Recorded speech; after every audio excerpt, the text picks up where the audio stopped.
শুরুতেই সবচেয়ে বড় ধাক্কাটা এসেছে ইরান থেকে নয়, এসেছে খোদ আমেরিকার সংসদ থেকে।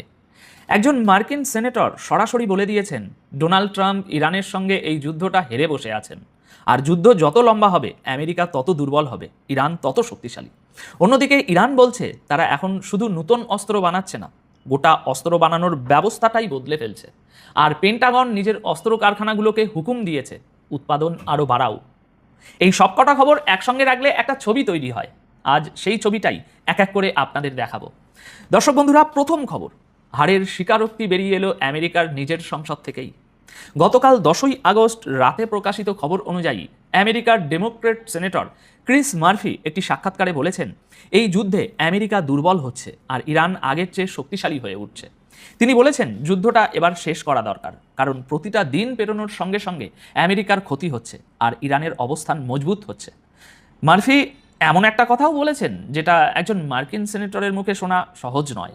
তিনি বলেছেন যুদ্ধ থামাতে আর হরমুজ প্রণালী খুলতে তিনি একটা খারাপ চুক্তি মেনে নিতেও রাজি আছেন। মার্ফির যুক্তি, এই যুদ্ধ চালিয়ে যাওয়ার দাম এখন অনেক বেশি হয়ে গেছে। কেন বেশি সেটাও তিনি বুঝিয়ে দিয়েছেন। মানে তার কথায় আমেরিকার সাধারণ মানুষ এখন বাড়তে থাকা জিনিসপত্রের দামের বোঝা টানছে। হরমুজ বন্ধ থাকায় তেল এবং অন্যান্য জিনিসের দাম একটানা বেড়েই চলেছে, এ তো আপনারা জানেন। আর সবচেয়ে গুরুত্বপূর্ণ কথাটা এবার শুনুন। মার্ফি বলেছেন যুদ্ধ চালিয়ে যাওয়ার জন্য কংগ্রেসে যদি আবার নতুন করে টাকা মঞ্জুর করার প্রস্তাব আসে তিনি তার ঘোর বিরোধিতা করবেন। তবে দেখুন, এখানে একটা কথা একটু বলে রাখি, এটা একজন সেনেটরের বক্তব্য, গোটা আমেরিকার সরকারি অবস্থান নয়। মার্ফি হলেন জো বাইডেনের দল ডেমোক্রেটের লোক, অর্থাৎ এখন বিরোধী পক্ষে আছেন। তবে একটা পুরনো কথা আছে, কোনো দেশের অসুবিধা বা হার বুঝতে হলে সেই দেশের বিরোধী পক্ষের কথা শুনতে হয়। আর এই বক্তব্য এমন এক সময়ে এসেছে যখন ডোনাল্ড ট্রাম্প লাগাতার দুনিয়াকে এটাই বোঝানোর চেষ্টা করছেন যে আমেরিকা তার লক্ষ্য হাসিল করে ফেলেছে এবং ইরানের বিরুদ্ধে জয়ের দিকেই এগোচ্ছে। অথচ আজ সেই আমেরিকারই সংসদ থেকে একেবারে উল্টো একটা আওয়াজ শোনা যাচ্ছে, যা আমি এক্ষুনি আপনাদেরকে শোনালাম।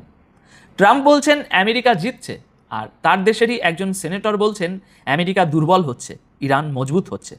তাহলে এখন দুনিয়া কার কথা মানবে, ট্রাম্পের নাকি আমেরিকার নিজের সেনেটরের? দর্শক বন্ধুরা, আজকের দ্বিতীয় খবর, ইরান অস্ত্র বদলাচ্ছে না, অস্ত্র বানানোর গোটা ব্যবস্থাটাই বদলে ফেলছে। এই যুদ্ধে ইরান তার অস্ত্র দিয়ে আমেরিকা সহ গোটা দুনিয়াকে অনেক কিছুই দেখিয়েছে, কিন্তু ইরানের সাম্প্রতিক বক্তব্য বলছে তারা পুরনো অস্ত্রকে একটু ভালো বানিয়ে সন্তুষ্ট থাকতে চাইছে না। তেহরানের ইঙ্গিত পরিষ্কার, তারা যুদ্ধকে শেষ হয়ে গেছে ধরে নিয়ে বসে থাকছে না, বরং সামনে যদি নতুন কোনো সংঘাত আসে তার প্রস্তুতি তারা এখন থেকেই শুরু করে দিয়েছে। ইরানের প্রতিরক্ষা মন্ত্রী ব্রিগেডিয়ার জেনারেল মজিদ ইবনে আল রেজা বলেছেন ইরানের প্রতিরক্ষা শিল্প এই মুহূর্তে একটা বড় বদলের সময়ের মধ্যে দিয়ে যাচ্ছে। তিনি বলেছেন উদ্দেশ্যটা শুধু নতুন মিসাইল বা ড্রোন বানানো নয়, উদ্দেশ্য হলো অস্ত্র বানানোর গোটা সিস্টেমটাকেই বদলে ফেলা। এর মধ্যে কি কি থাকছে সেটাও তিনি বলেছেন। নতুন প্রযুক্তি, দ্রুত উৎপাদন, কম খরচে বেশি অস্ত্র তৈরি, আর যুদ্ধের যখন যেমন প্রয়োজন তখন তেমন অস্ত্র সঙ্গে সঙ্গে বানিয়ে ফেলার ক্ষমতা। ইরানের প্রতিরক্ষা মন্ত্রীর বক্তব্য অনুযায়ী এই বদলের মধ্যে অস্ত্রের নকশা, প্রযুক্তি পরিচালনা, প্রতিরক্ষা বাজেট এবং ইরানের নিজস্ব জ্ঞানভিত্তিক কোম্পানিগুলোর ভূমিকাও যুক্ত রয়েছে। জ্ঞানভিত্তিক কোম্পানি মানে সহজ কথায় হলো ওই গবেষণা আর প্রযুক্তির উপর দাঁড়িয়ে থাকা নিজস্ব দেশীয় প্রতিষ্ঠান। অর্থাৎ ইরান এমন একটা প্রতিরক্ষা ব্যবস্থা তৈরি করতে চাইছে যেটা কম সময়ে, কম খরচে এবং বড় সংখ্যায় এমন অস্ত্র বানাতে পারবে যা সরাসরি যুদ্ধের ময়দানের চাহিদা অনুযায়ী কাজে লাগানো যায়। মানে সহজ কথায় ইরান তার প্রতিটা অস্ত্রের চেহারা এবং চরিত্র দুটোই বদলে ফেলার পথে হাঁটছে। দর্শক বন্ধুরা, এবার আসি সেই খবরে যেটা আমেরিকার দিক থেকে সবচেয়ে অস্বস্তিকর। ইরানের সঙ্গে যুদ্ধের মাঝে আমেরিকার অস্ত্র ভাণ্ডার নিয়ে যে প্রশ্নগুলো উঠছিল সেগুলো এখন আরও গম্ভীর হয়ে গেছে, কারণ পেন্টাগন নিজের প্রতিরক্ষা শিল্পকে অস্ত্র উৎপাদন বাড়ানোর নির্দেশ দিয়েছে। আমেরিকা এখন তার কমে আসা গোলাবারুদের ভাণ্ডার আবার ভরার চেষ্টা করছে, আর পেন্টাগন নিজেই মানছে যে অস্ত্রের সরবরাহ দ্রুত করাটা এই মুহূর্তে তাদের সবচেয়ে বড় প্রয়োজন হয়ে দাঁড়িয়েছে। দেখুন, এখানে একটা কথা মনে রাখতে হবে, আমেরিকার সামনে শুধু ইরান নেই, আরও অনেক প্রতিপক্ষ আছে।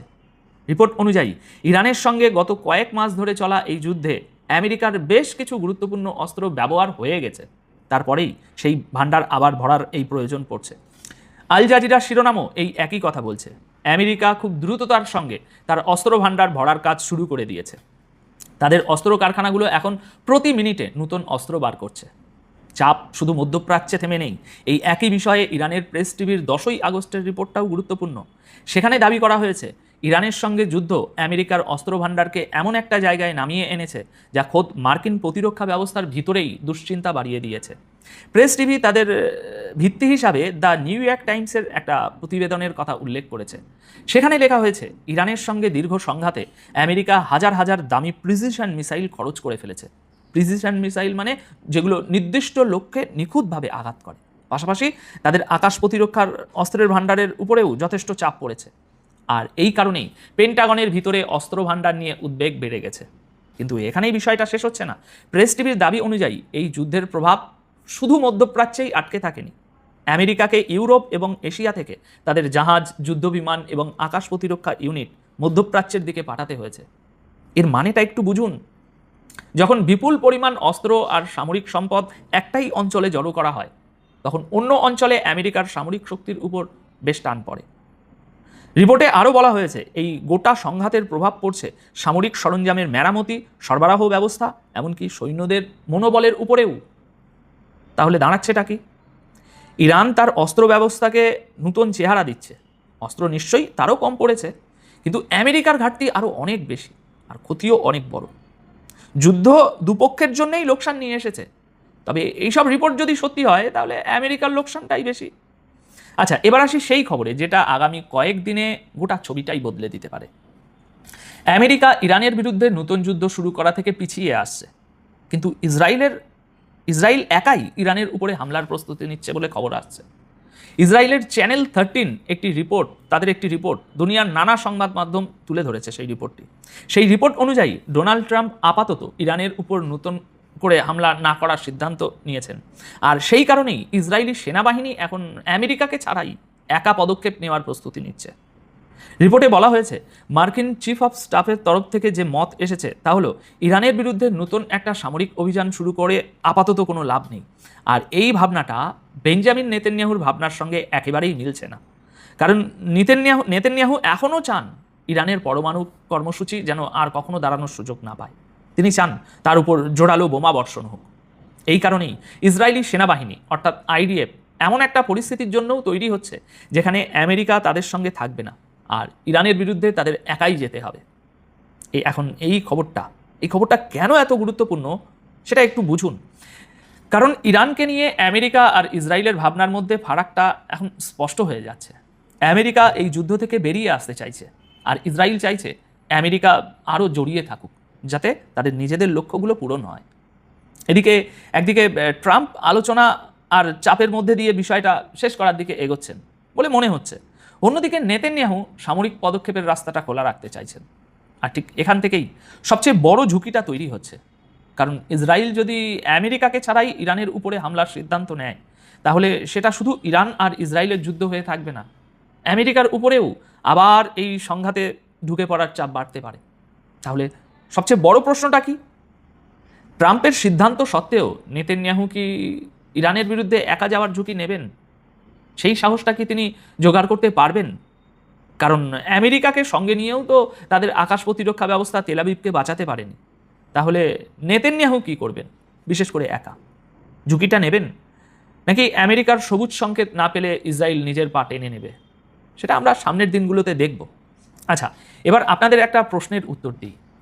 অনেকেরই মনে একটা খটকা তৈরি হতে পারে।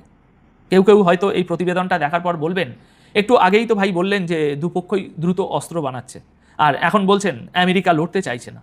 এই দুটো কি একসঙ্গে হয়? হ্যাঁ, হয়। যুদ্ধের সময় দুই ধরনের খবরই আসে। আর আমেরিকা ইরানের মধ্যে যদি ধরুন আজই যদি কোনো মীমাংসা হয়ে যায়, যুদ্ধ বন্ধও হয়ে যায়, তাহলেও দুই পক্ষের যে অস্ত্র ভাণ্ডার খালি হয়েছে সেটা কি তারা ভরবে না? কাল কি হবে কেউ জানে না। আর আমেরিকার সবচেয়ে বড় জেনারেল ড্যান কেইন নিজেই ইঙ্গিত দিচ্ছেন যে তারা এই যুদ্ধ থেকে বেরিয়ে আসতে চান। এই ইঙ্গিতের মানেটা কি সেটা আপনারা নিজেরাই ভেবে দেখুন। আমার কাজ হলো আপনাদের কাছে যতটা তথ্য আসছে ততটা সময় মতো পৌঁছে দেওয়া, কোনো পক্ষের হয়ে কোনো বাড়িয়ে বলা কমিয়ে বলা নয়। এখন বাদবাকি আপনাদের কি মনে হয়, নেতানিয়াহু সত্যি আমেরিকার সমর্থন ছাড়া একা ইরানে হামলার ঝুঁকিটা নেবেন, নাকি ট্রাম্পের সিদ্ধান্তের সামনে তাকে শেষ পর্যন্ত থেমে যেতেই হবে? আপনাদের মতামতটা কমেন্ট বক্সে অবশ্যই জানাবেন। অনেক অনেক ধন্যবাদ আপনাদের সকলকে।